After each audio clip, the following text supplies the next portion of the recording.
Picture this. You are sitting on your couch after a long, exhausting day.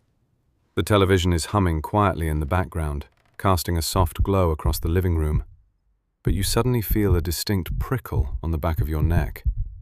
You look up, and there is your cat, sitting perfectly still on the opposite side of the room, just staring at you, not blinking, not moving a muscle, just watching.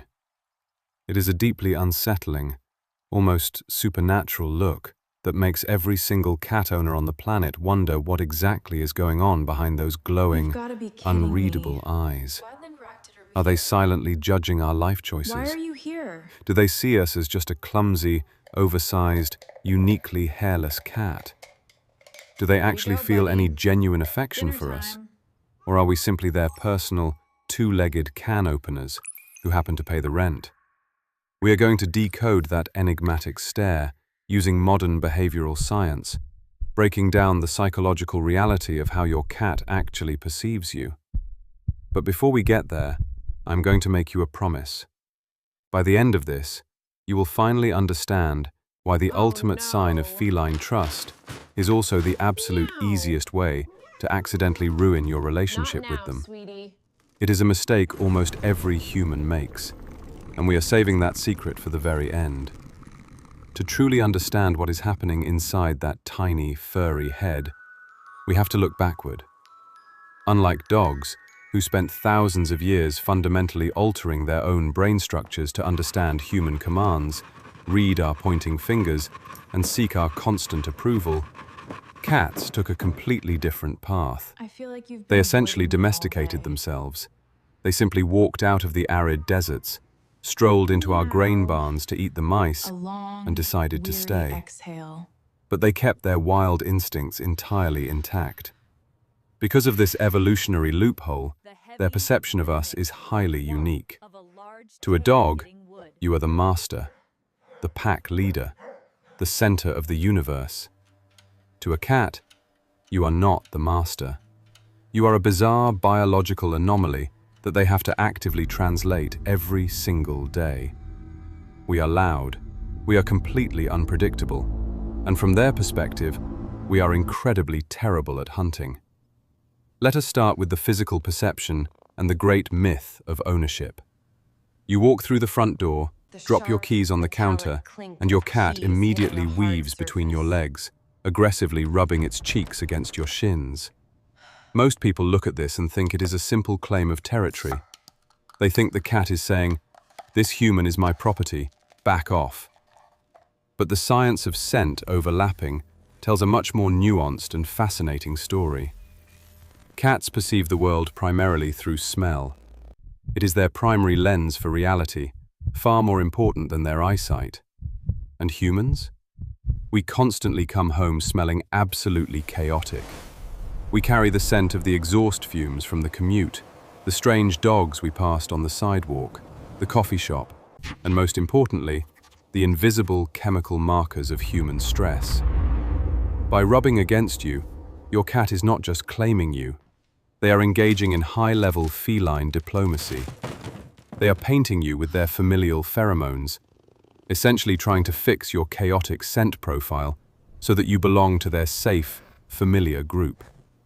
They are neutralizing the threat of the outside world that you just dragged into their sanctuary, welcoming you back into the colony. This flows directly into how they manage emotional attachment through the subtle art of proximity. It is the classic grievance of the cat owner. Why does my cat insist on being in the exact same room as me, but always sits just slightly out of reach, usually with its back turned? Humans naturally interpret this as a deliberate insult. We think they are giving us the cold shoulder or acting aloof, but biological reality proves the exact opposite. In the complex feline world, turning the back is a highly deliberate tactic to de-escalate conflict. It is a profound demonstration of trust. Gentle breath out. By facing away from you, they are maintaining an invisible emotional tether without applying any pressure. They stay in the room to test the waters of your mood. They are acting as a highly sensitive radar for your emotional state, keeping an eye on the environment while refusing to force a direct, potentially aggressive interaction. They want to be near your energy. They want the security of your presence, but they do not want to trigger a confrontation. It is the ultimate form of passive affection. And what happens when they do face you? People often joke that a staring cat is actively plotting their demise. But let us look at the communication happening through their eyes and their tail. Have you ever noticed your cat staring at you from across the room, and then slowly, deliberately, closing and opening its eyes? This is the famous slow blink, and it is not just a cute sign of affection. It is a biological reset button. When a cat walks toward you with its tail held high, curving at the very tip like a tiny, furry question mark, that is a highly specific diplomatic request to approach. It translates to a friendly greeting, a way of asking if you are open to interaction right now.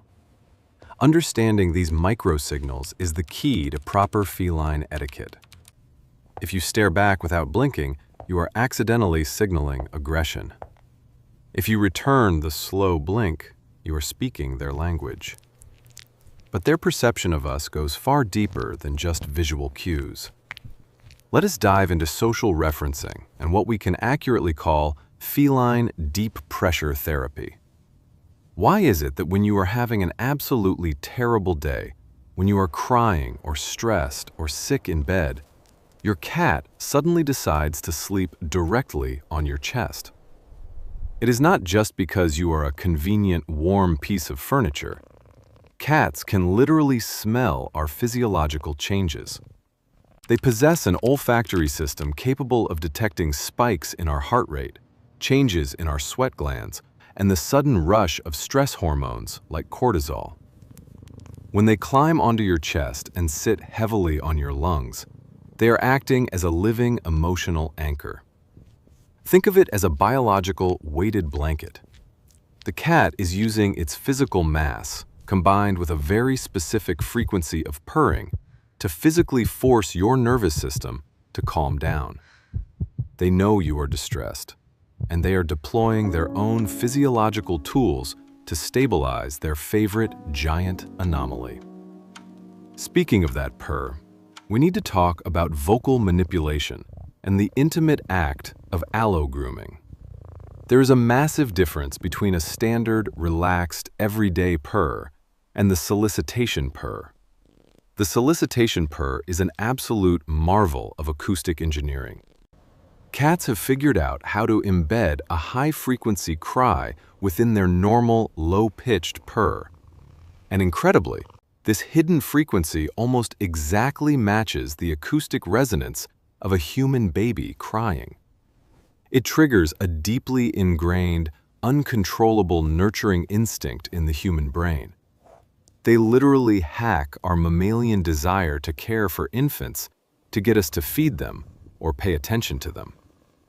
And when a cat pairs this specific manipulative purr with allo-grooming, when they start rhythmically licking your hand or your arm or your hair, they are not just trying to clean you because they think you are dirty. They are releasing a flood of endorphins in their own brain to purify your bond. This behavior is usually deployed when they sense a fracture in the household's peace, or when they feel the need to reaffirm that you are indeed part of their core family unit. This brings us to the concept of the peace offering. We are all familiar with the cliché of the outdoor cat bringing a dead mouse to the back door. But let us look at the indoor equivalent. You are sitting at your desk, intensely typing on your computer, stressed about a deadline. Your cat walks in, carrying a battered, saliva-soaked toy mouse, and drops it directly at your feet. Most humans will blindly ignore this, or maybe just toss the toy across the room to get the cat out of the way so they can keep working. But this is a monumental misunderstanding of feline intent. This is a symbolic olive branch. Your cat perceives that you are hyper-focused, tense, or stressed. In the wild, shared play and hunting are evolutionary methods used to relieve tension and build cohesion within a colony. By dropping that toy at your feet, Your cat is actively trying to break your stress loop. They are offering an activity to relieve the invisible tension they feel radiating from you, trying to restore harmony to their carefully managed territory. Which finally brings us back to the open loop we established at the very beginning, the ultimate vulnerability. The belly trap. You are walking through the living room, and your cat suddenly flops onto its back, wriggling around and completely exposing its soft, fluffy stomach. It is irresistible. Human instinct practically screams at us to reach down and rub that belly, exactly like we would do with a golden retriever. And what happens? 9 times out of 10, your hand is immediately met with 4 sets of claws and a mouthful of sharp teeth. You feel betrayed. But here is the fascinating truth. Showing the belly is the highest possible compliment a cat can give a human. In the animal kingdom, the stomach is the most vulnerable part of the body, housing all the vital organs. By exposing it to you, they are saying, "I perceive you as a perfectly safe predator. I trust you entirely." But the moment you reach out and touch it, you violate that unspoken feline contract. They wanted you to appreciate the immense trust they just placed in you, not physically test their defensive reflexes. You broke the spell by turning a deeply symbolic gesture into a physical intrusion. When you put all these pieces together, a completely different picture of the cat-human dynamic emerges. We are not just their staff. We are certainly not just clumsy, hairless giants lumbering around their house. To a cat, we are their entire emotional ecosystem. We dictate the weather of their home. Our stress becomes their stress. Our calm becomes their calm. They are constantly reading us, smelling our emotions, interpreting our clumsy body language, and trying their absolute hardest to bridge the evolutionary gap between a solitary desert predator and a highly social primate. Leonardo da Vinci once observed that the smallest feline is a masterpiece. And when you understand the sheer amount of psychological processing, emotional intelligence, and biological adaptation that goes into every single interaction they have with you, it is impossible to disagree. So the next time you catch your cat staring at you from across the room, do not wonder if they are plotting against you. Just slowly blink. Let them know the ecosystem is safe. And if you are wondering how they view the other animals in your house, well, that is an entirely different psychological minefield.